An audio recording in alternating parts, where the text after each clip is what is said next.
Look at this UFC press conference. It's the latest numbered press conference after the nearly $8 billion deal with Paramount. Just listen to how many times the reporters ask the same boring question of fighting in front of an Australian crowd. Do you consider it a responsibility to bring the win home for these guys on Sunday morning? How does it feel to fight in front of your home crowd? And how does it feel fighting in Sydney? Now that you're in front of this crowd, what do you think of it? How do you feel in hostile territory?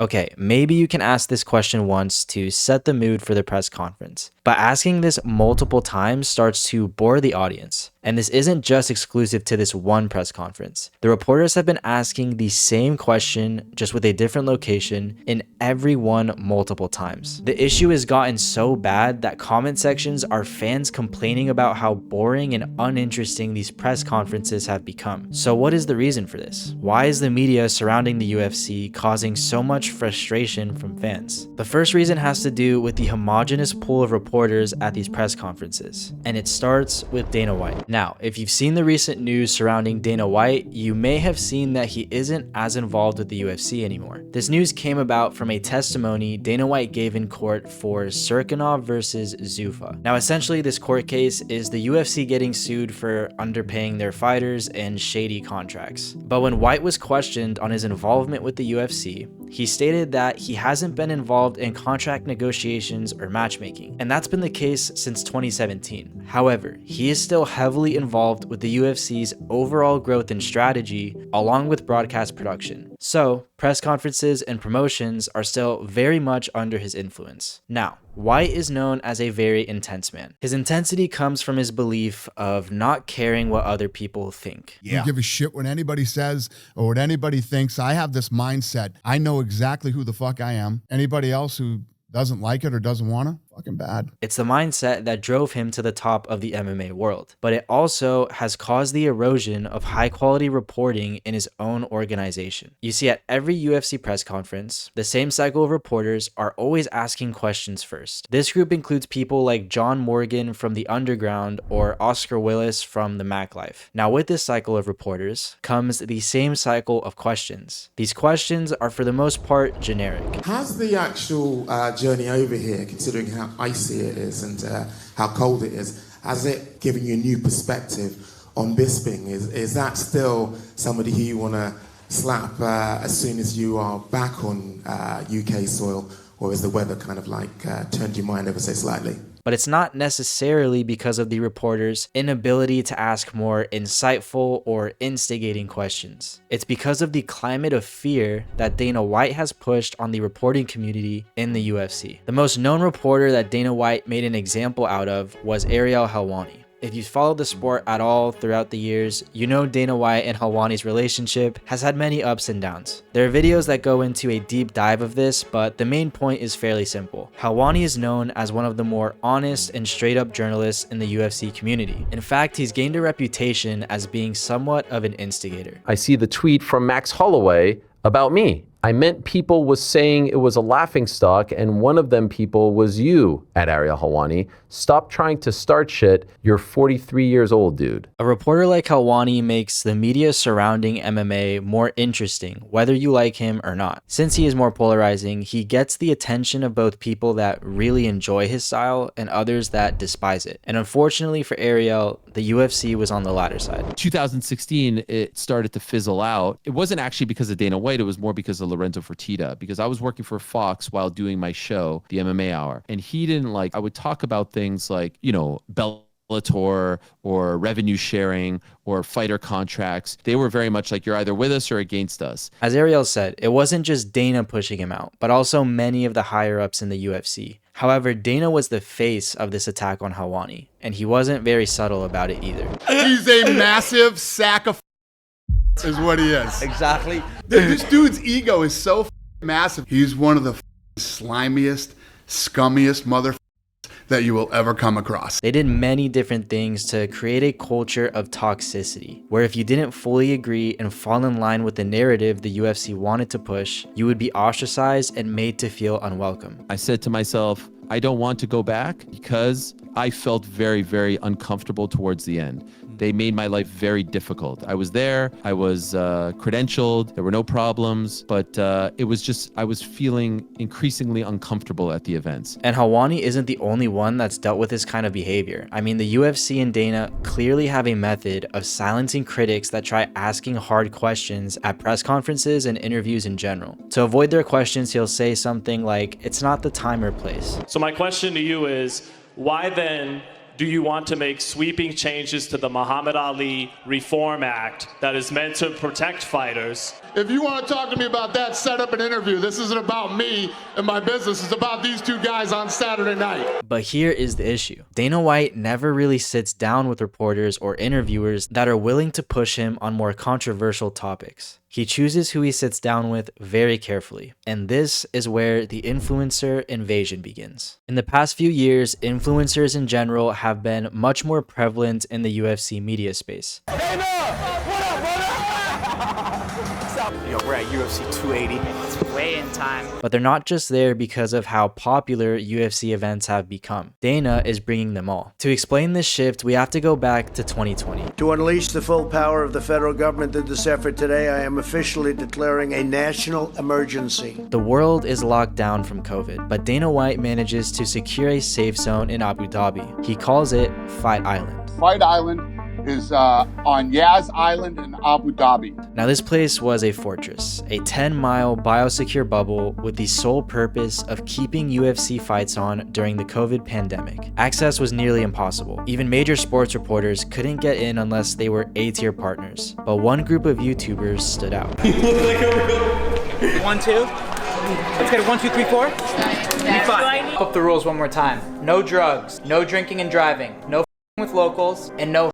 I'm abiding by all 3, zip, zip, zip, and conditional 4. The Nelk Boys are a YouTube group that rose to prominence in the mid to late 2010s, doing out-of-pocket pranks like being in college lectures and pretending to bring coke across the US-Mexico border. Later on in their career, they transitioned to more lifestyle content, where they would travel the world, partying, and living it up. This kind of content created their diehard fan base consisting of younger men. Just so you get a sense of how popular they were within this younger generation, look at how many records they broke with their merch drops. I think Europe was still the biggest drop we ever did. Like $13 million in gross revenue in 30 minutes. How many people are live on the site? You said it's 30 minutes, right? Was it like 300,000, 400,000? We've done over 300,000 probably. 350 probably. 350,000 fans are waiting to buy merch at once. One important person fell right into this demographic, and they're the reason why Dana White and the Nelk Boys have created the strong relationship they have today. You know how I got turned on to them was from my oldest son, Dana.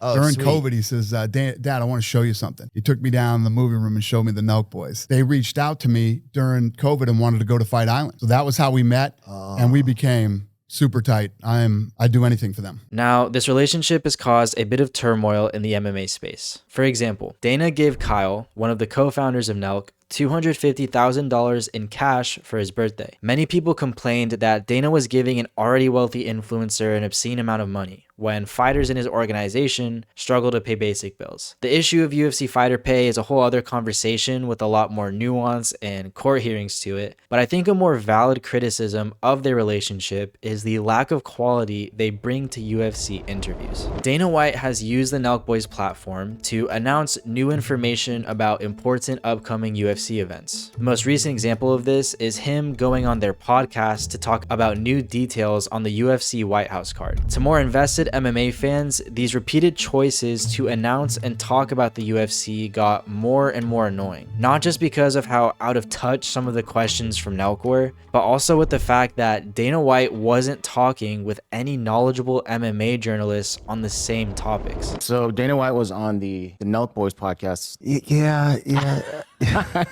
I already knew you were going to respond It's this so way. awkward.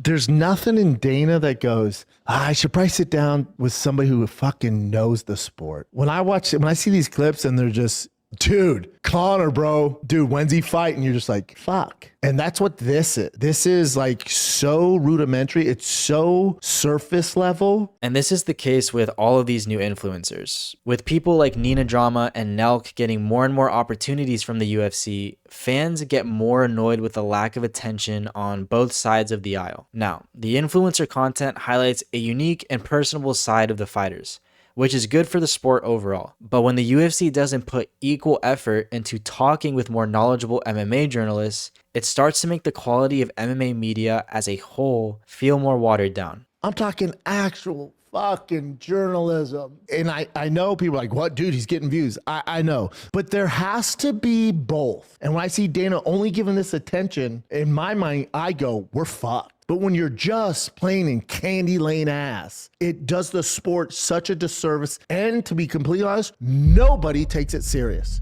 Nobody, man. And it becomes even more amplified when these influencers never push back on anything Dana says. I mean, even when someone criticizes Dana in the slightest way, these influencers come right to his defense. As a boss of the UFC, there's a lot to critique. If you look at Dana being a businessman, trying to grow the sport as much as possible, you would argue he's doing a pretty good job. He did a good job. What is him doing the promotion of it is my question. When you're on your phone and you're giving me like 240p grainy quality fight announcements, it's like, come on, man. Vince I think McMahon Dana's route? hungry, bro. I mean, look at this Paramount Plus deal. I think if you knew him, you'd know how much of like strategic killer he is. Now, although these influencers lack the in-depth knowledge of the UFC space, they can be leveraged in a way that could help the UFC in their other shortcoming of growing the sport: good fight promotion. This is where I would say the UFC has dropped the ball the hardest, because although we can criticize reporters for not asking interesting questions, there is a lot more to the hype of a fight than just the pre-fight press conference. When was the last face-to-face interview with fighters then? Have they ever really done that? They do press They used to do that all the time. But they don't do face-to-face interviews. Like when there's a table in front of them, they need to bring that shit back. But it feels like, you know, when they get to a certain level of business, they can just sort of downgrade. Now, what Guru is mentioning here is the segment CounterPunch, which was a series where the two fighters set to face off on a card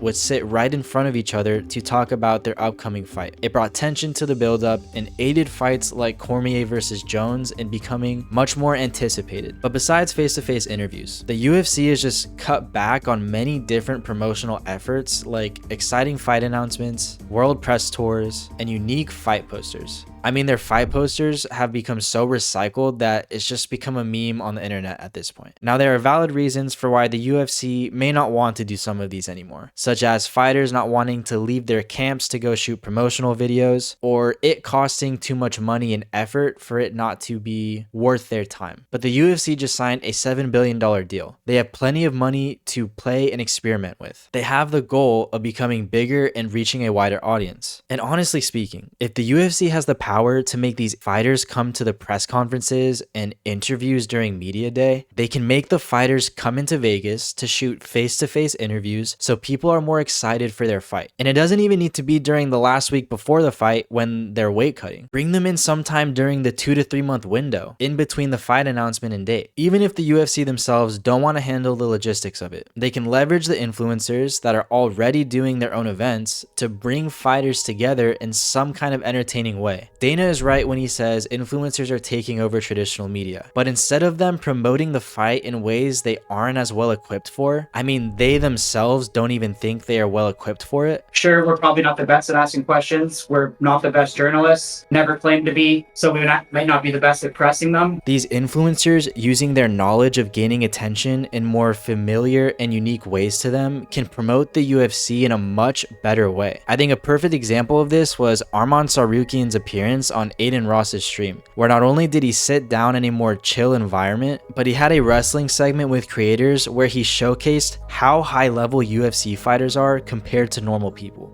7, 6, 5, 4. Although this issue has been called out and talked about for years, 2026 is a very important point where these changes can be implemented. When there are opportunities that have been done before and we know are possible, at some point the UFC has to listen more to the fans. But what do you guys think? Does UFC media and promotion need improvement in 2026? And if so, what would you recommend the UFC does? If you enjoyed the video, leave a like and subscribe. I'd really appreciate it, and I'll see you guys in the next one.